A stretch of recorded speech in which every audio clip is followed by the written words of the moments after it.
Hello everyone, আসসালামু আলাইকুম। বরাবরের মতন আজকেও আরেকটি ব্লগ নিয়ে চলে আসলাম। আর আজকের ব্লগটা হচ্ছে একটু অন্যরকম। কিছুদিন আগে অমর একুশের বইমেলা চলে গিয়েছে আর সেখানে যেতে পারিনি। তো আমাদের এলাকার মধ্যেই দেখলাম যে ছোট করে একটি বইমেলার আয়োজন শুরু হয়েছে। আর এই বইমেলাটা হচ্ছে জাস্ট 3 দিনের জন্য। আর খুব ছোট একটা জায়গা নিয়ে এই বইমেলার আয়োজনটা শুরু হয়েছে। তো যতটুকুই মানে ছোট ছিল জায়গাটা, কিন্তু তাদের আয়োজনটা খুব বেশ ভালোই ছিল সেই হিসেবে। তারা কিছু বইয়ের স্টল, তারপরে হচ্ছে পিঠা স্টল এগুলো দিয়েছে। তারপরে মাঝখানে তারা একটা স্টেজ সাজিয়েছে আর সেখানে হচ্ছে কিছু ফাংশন তারা রেখেছে। আবার তারা হচ্ছে এখানে বায়োস্কোপ দেখানোর জন্য মানে তারা সেই আয়োজনটাও রেখেছে। এখানে অনেক ছোট ছোট বাচ্চারা বায়োস্কোপ দেখতেছিল। আর আমি আমার লাইফে এই প্রথমবারের মতন বায়োস্কোপ দেখতে পেলাম। আসলে বায়োস্কোপ দেখতে কেমন হয় বা কি, ছোটবেলায় আব্বুর মুখে শুনছি যে তারা নাকি মেলায় গেলে বায়োস্কোপ দেখতো। তো আজকে অনেক বছর পর এই বড় হয়ে জীবনের ফার্স্ট টাইমে আমিও বায়োস্কোপটা দেখে নিলাম। আর এখানে অনেক বাচ্চারা ছিল, আমাদের এলাকার অনেক মানুষই আসছে এখানে।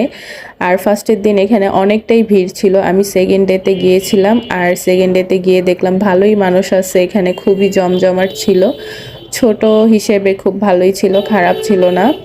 তো যেহেতু আমি অমর একুশের বইমেলায় যেতে পারিনি, কোনো এক কারণবশত যাওয়া হয়নি, সেজন্য আমি চিন্তা করলাম তাহলে এলাকাটা একটু ঘুরে আসি, দেখি কি অবস্থা। এরপরে দেখলাম যে এখানে স্কুলের বাচ্চারা অনেক ধরনের কবিতা আবৃত্তি করতেছিল। পরে ছোট ছোট বাচ্চারা তারা গ্রুপ বেঁধে তারা নৃত্য করছিল। আর এখানে ভালোই অনেক মানে ফাংশন হচ্ছিল, যেটা দেখে খুবই ভালো লাগলো আমার কাছে। আর এখানে ডেকোরেশনটা অনেক ভালো লেগেছে। ছোট মোটো একটা জায়গার মধ্যে তারা মাঝখানে একটি স্টেজ, সেখানে বিভিন্ন ধরনের ফাংশনের জন্য রেখেছে। আর দুই পাশেই হচ্ছে তারা বইয়ের স্টলগুলো দিয়েছে। আর এই তো বায়োস্কোপের মধ্যে কি কি দেখা যাচ্ছে সেগুলো আমি আপনাদের সাথে একটু শেয়ার করে নিলাম। দেখে তো বুঝতেই পারতেছেন আসলে কাদের ছবি এখানে দেখাচ্ছে।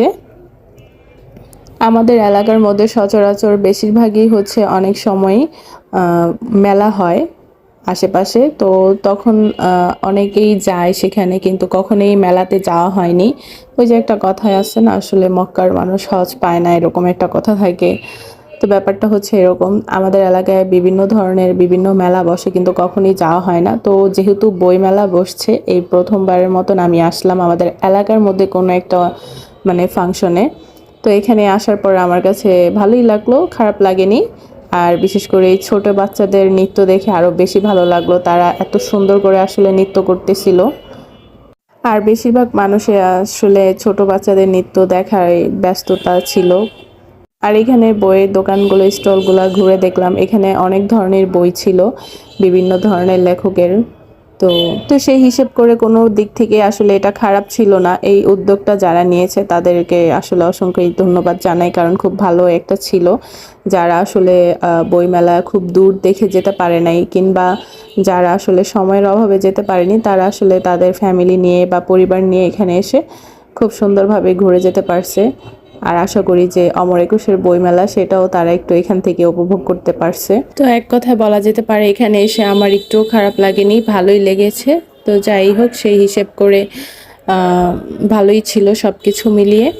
তো শেষ পর্যন্ত আমার ভিডিওটা দেখার জন্য আপনাদের সবাইকে ধন্যবাদ জানাই। তো আল্লাহ হাফিজ, আজকে এই পর্যন্তই। পরবর্তীতে আবার কোনো একটা ভিডিওতে আপনাদের সাথে দেখা হবে। সো বাই বাই, টাটা, সবাই ভালো থাকবেন।